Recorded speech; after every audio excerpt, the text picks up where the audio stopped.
About 10 miles south of Fairbanks, near Esther, Alaska, is a serene, retiring pond. Days pass without comment or care. The solitude here is uninterrupted.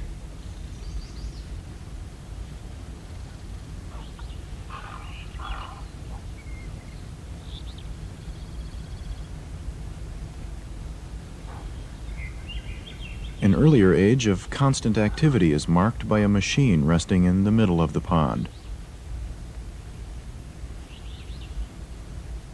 The machine is an electrically driven stacker dredge used to extract gold from the rich gravel of this area.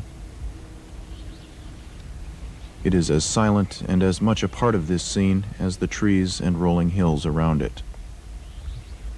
Yet it is ready to work again, missing only its human operators. They have died, retired, or moved on to new endeavors. The dredge seems incomplete without the sounds of boots on the metal decks, the constant flow of workers through these doors. Instead, there is silence.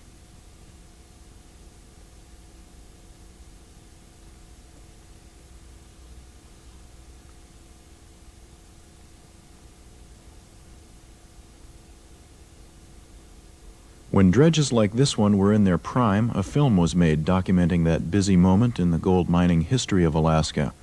Produced as a silent film over 30 years ago, a soundtrack has been added to clarify and amplify the intense life of this now silent machine.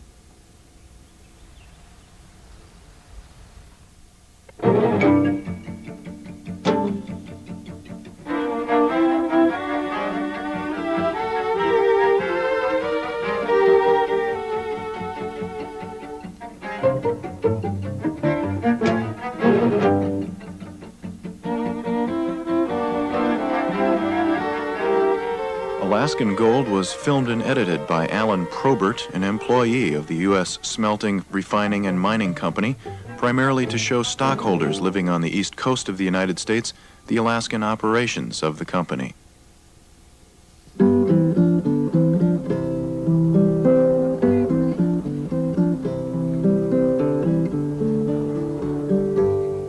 Fairbanks in 1949 was long past its infancy as a temporary boomtown.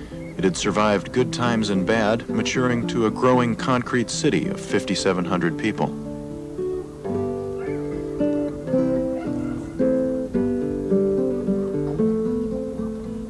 The log homes of those first settlers were still much in evidence, mixed in among newer frame houses. Elaborate gardens provided positive evidence of the roots their owners had planted in this center of government and population. It was also the center in 1949 of gold mining activities in Alaska. Then, as now, the memory of Felix Pedro, the first to find gold in the interior, remained strong. Fairbanks was born because of gold, and the abundance of the metal turned the settlement into a town and a city.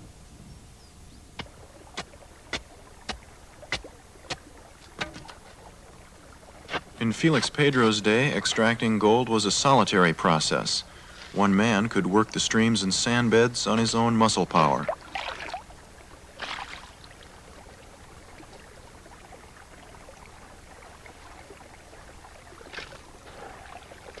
The prospector put the gravel into a rocker.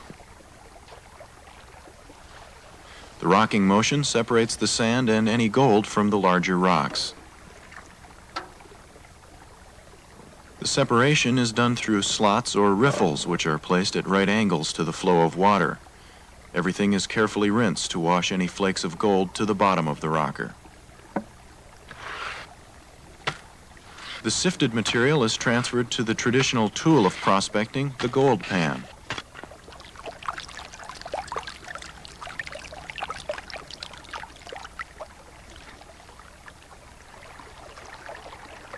Productive panning is an art form. No two miners do it alike. It consists of two motions, shaking, which shifts the heavier gold beneath the lighter sand, and rinsing, which washes away the top layers of sand. Through repeated shaking and washing, the miner hopefully ends up with a few specks of gold.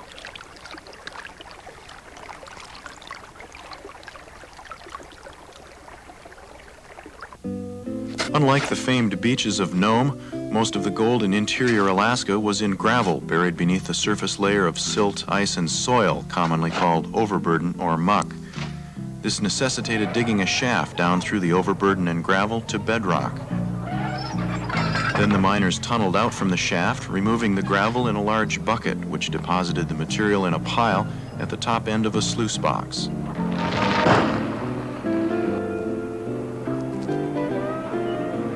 The method is known as drift mining. The process required mechanization and manpower. Gold mining in interior Alaska was no longer a solitary process.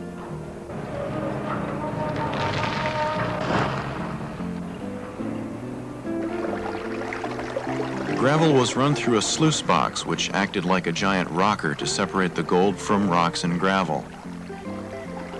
After a few years, the heyday of drift mining was past in the Fairbanks area. There had been profit, but the effort often required more resources than a small operation could afford. Enter the United States Smelting, Refining, and Mining Company, known locally as the Fairbanks Exploration, or FE Company. In 1925, under the direction of Norman C. Steins, the company began a massive project that would last over 30 years and provide a major source of employment for Alaskans. It began with surveying the land to locate sample points on a grid pattern. Many of the areas surveyed had been worked by the drift miners.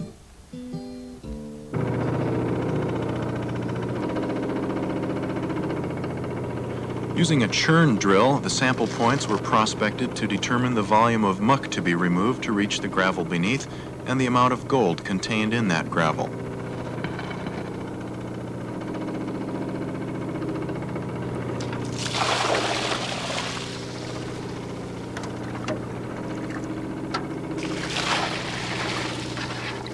Always there was water for washing and panning and sifting. Placer mining, the type of gold mining done in interior Alaska, is quite simply the process of obtaining the metal by running water through the ore-bearing gravel to separate gravel and sand from gold. Once again, the final sifting of the gravel was done by panning.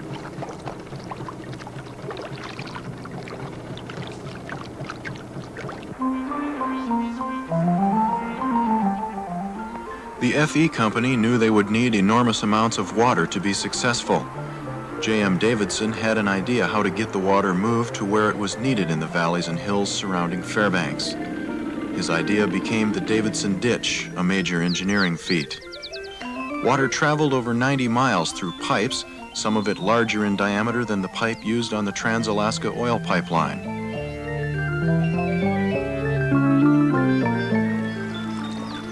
The water flowed through a network of man-made ditches and, when necessary, through hills and tunnels and caves. Construction of the ditch system took 5 years, from July of 1924 to July of 1929.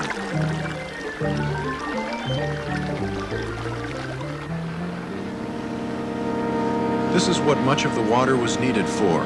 Before the gold-bearing gravel could be dredged, the top layer of frozen overburden had to be removed. The depth of this overburden, or muck as the miners called it, varied from a few feet up to 200 feet.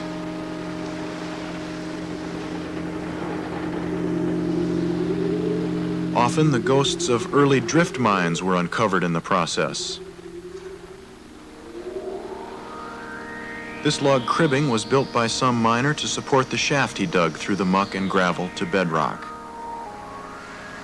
The water bursting from the nozzle between pressures of 60 to 100 pounds per square inch often uncovered not only old cribbing, but fossils of muskoxen, mammoths, and mastodons. These were carefully removed to the safety of museums. The nozzle was counterbalanced so one man could control it with deadly accuracy. Since the muck had been permanently frozen for eons, the job of removing it was tedious. One nozzle would operate for about 2 hours, removing only a few inches of thawed muck. The operator would move on to work other nozzles, and 24 hours later would return to the first nozzle to wash away 3 or 4 inches of newly thawed muck. As many as 48 of these hydraulic giants were set up to strip away 30 or 40 acres of land that a single dredge would mine.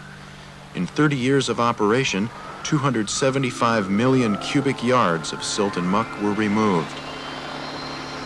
The stripped material was drained away to streams, eventually ending up in one of interior Alaska's many rivers. There was little, if any, ecological damage caused by the silt. Deposits caused by man were minor compared to the deposits in the rivers from melting glaciers.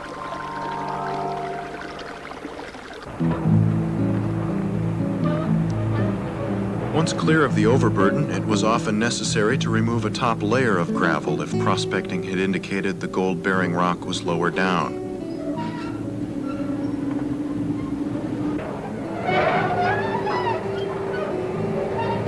This was accomplished by scrapers and a monolithic dragline such as this one.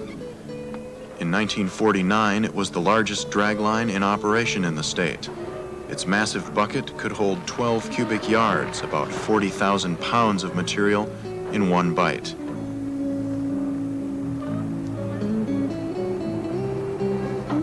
The top, or barren gravel as it was known, was transported out of the mining area.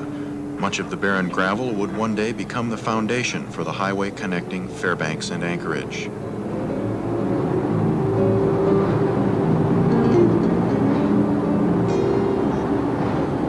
Like some prehistoric dinosaur, the dragline would move around in 7-foot steps, slowly shifting its weight from a load-bearing plate under the main body to pontoons on either side. The dragline could maneuver itself wherever needed.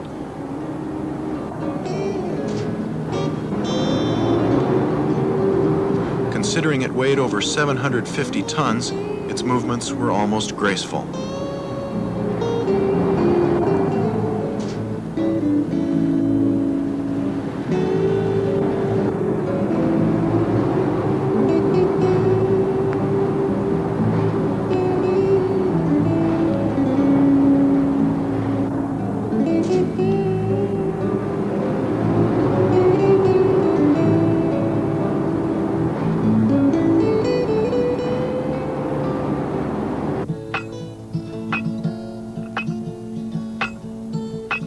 The final step in preparing an area for dredging was thawing the frozen gravel. This too was done with water. Points were driven through the gravel to bedrock.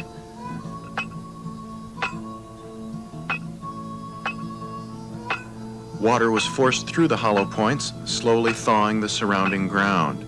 The points formed a series of equilateral triangles 16 feet on a side.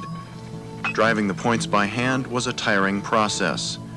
Repeatedly using the force of a 24-pound hammer, a man could drive down through about 1 foot of frozen gravel in a day.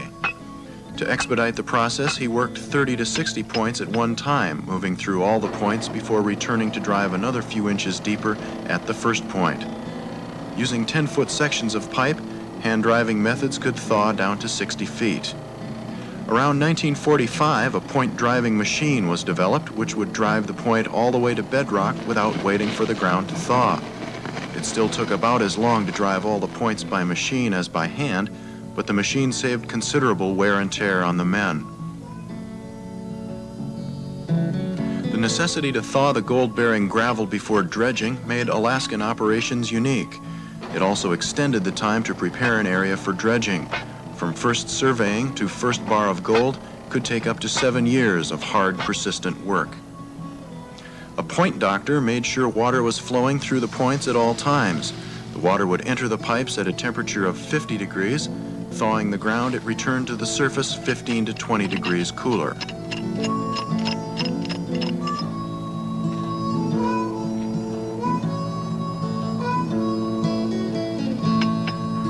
The cool water was pumped into shallow ponds where it warmed up to be used for more thawing.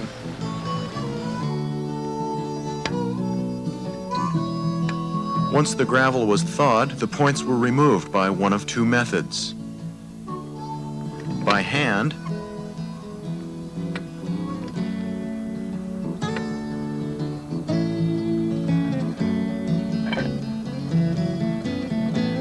or with the aid of machines.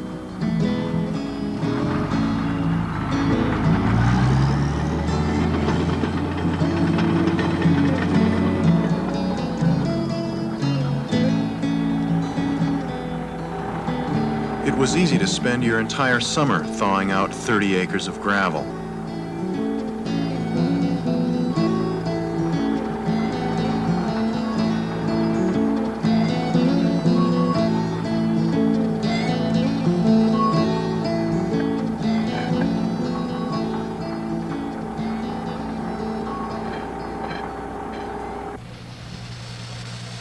Next to water, electricity was crucial to the dredging operation.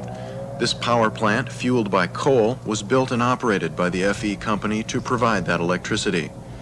Later, the plant was purchased by Golden Valley Electric Association to provide electricity for its members. When last heard from, the building and its generators had again been sold, disassembled, and moved to Oregon, where it is still providing power. Crews maintained the vital power lines that snaked through the hills to the dredge site. The lines provided power for the pumps, the drag lines, the point driving machines, and most importantly, the dredges. To reach the dredges, which were in the middle of a pond, poles supporting the power lines floated on rafts.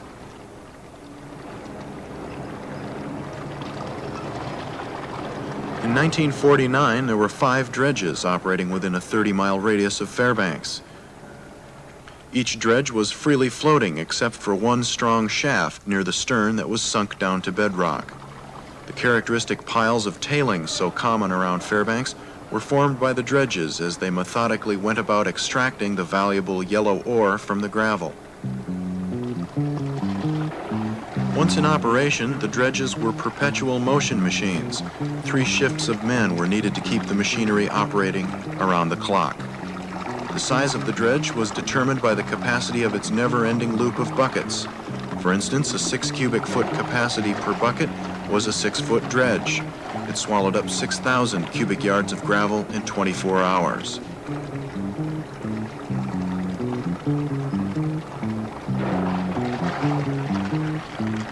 To provide the buckets with a constant supply of rock, the dredge pivoted on the shaft that was its one contact point with solid bedrock. The giant turned from one side to the other, spilling out tailings and water used to wash the gravel on one end and taking in gold-rich gravel on the other end. And it was bucket after bucket after bucket until bedrock was reached.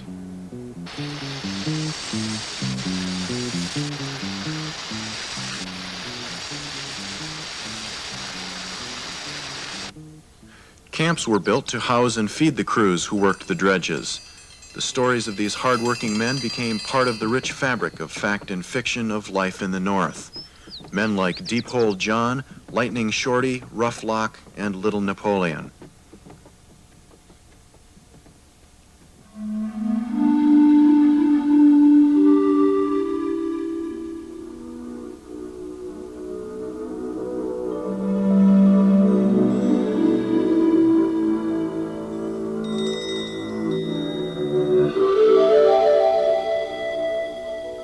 As winter approached, the dredges began to shut down for the year. The dredging season lasted only 8 or 9 months. Activity outside slowly came to a halt by early December.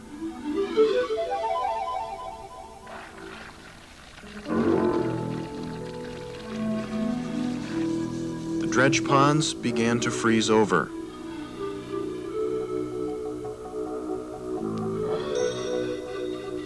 Ice formed on the cold metal.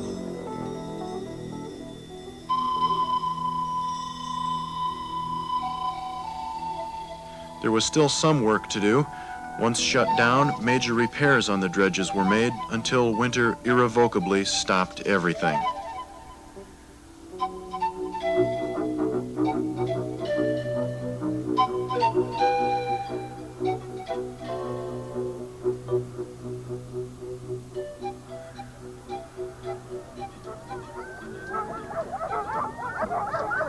Then, as now, Alaskans found other ways to occupy their time.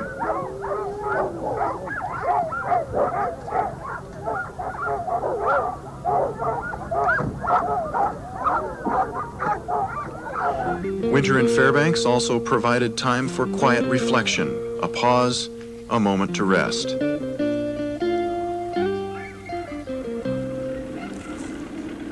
But by mid-March, the pace of outdoor activity was increasing in preparation for a new season.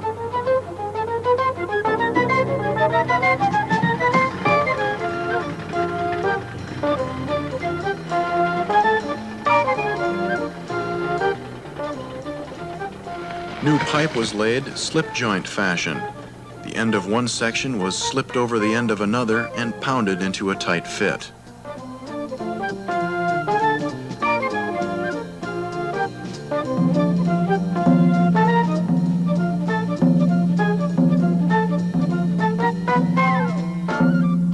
Although drained in late fall, portions of the Davidson ditch filled up with spring ice that had to be removed. Using steam, points were driven into the ice.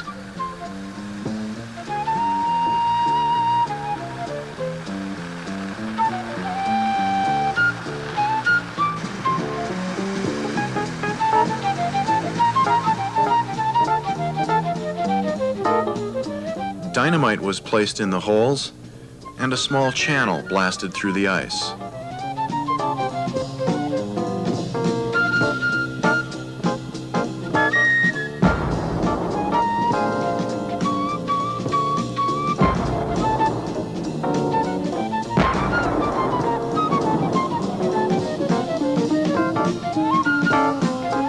After the channel was cleared by hand, the remaining ice quickly melted when water began flowing through the ditch.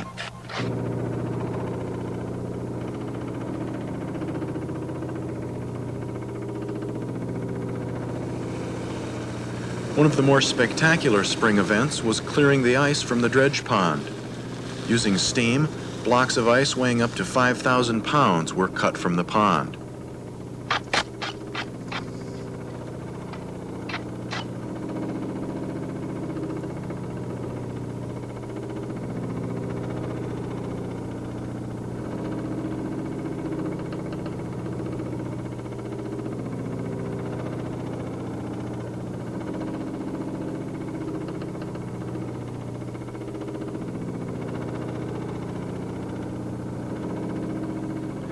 As the block was hoisted up, its three distinct layers told its history. The dark ice in the middle was the first to freeze when the pond was full of silt. The clear bottom layer second to freeze, and the white top layer the last frozen. The ice block came to an abrupt end.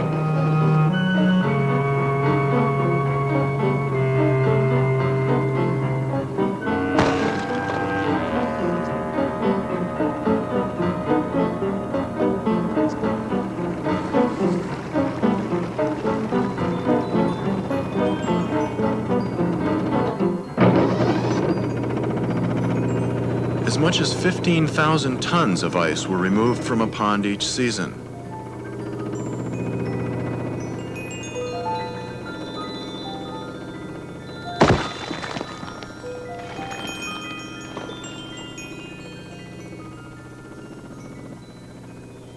Once thawed, the gravel never refroze completely. However, 2 to 7 feet of surface frost formed each year. This was quickly thawed using steam. Clearing the pond ice and steam thawing the surface frost allowed the dredges to start up before the spring breakup of the river ice.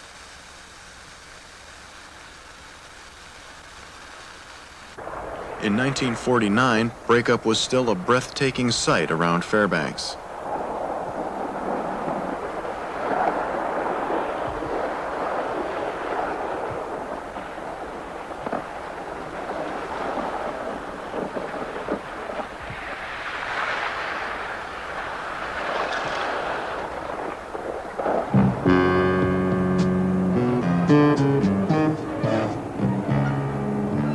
Though the dredges operated around the clock, once every 2 weeks they were shut down for cleanup, which meant removing the gold.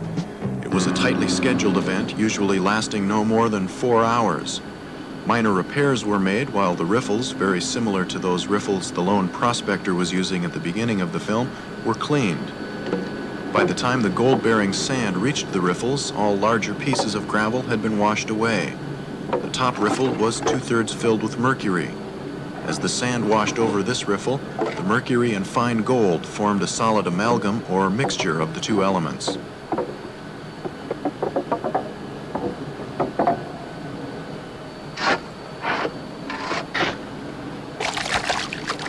The riffles were removed and practiced strokes with a paddle separated the remaining material into three parts. The liquid mercury, which was used again after purifying, a residue of black sand which was stored for later reworking to extract any gold, and the amalgam.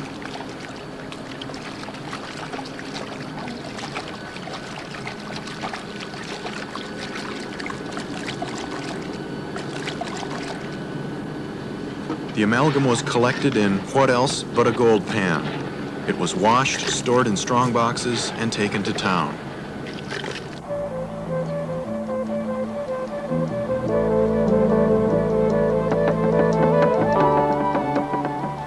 The final stage of this long process transformed the solid amalgam into bars of gold.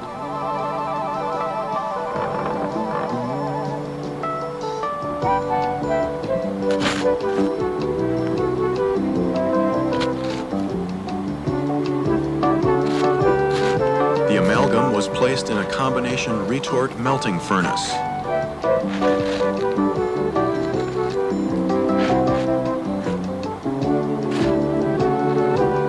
Not a speck was left out or wasted. The furnace was tightly closed, so there was no possibility of the deadly mercury fumes escaping.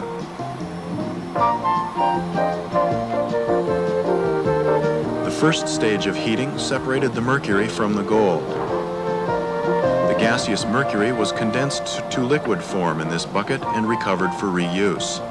Once the mercury had been removed, a mixture of soda ash and borax was added and the temperature increased to 2,000 degrees Fahrenheit. Slag containing impurities rose to the top and was poured off first.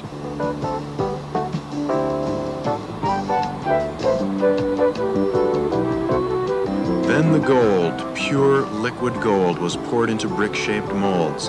The cool brick weighed about 1,000 ounces, worth nearly $500,000 by today's prices. Each brick was cleaned, weighed, stamped, tested for purity, and sent by first-class registered mail to the mint in San Francisco. Between the years of 1928 and 1964, at a now unbelievably low price of $35 an ounce, $125 million worth of gold was recovered by the dredges.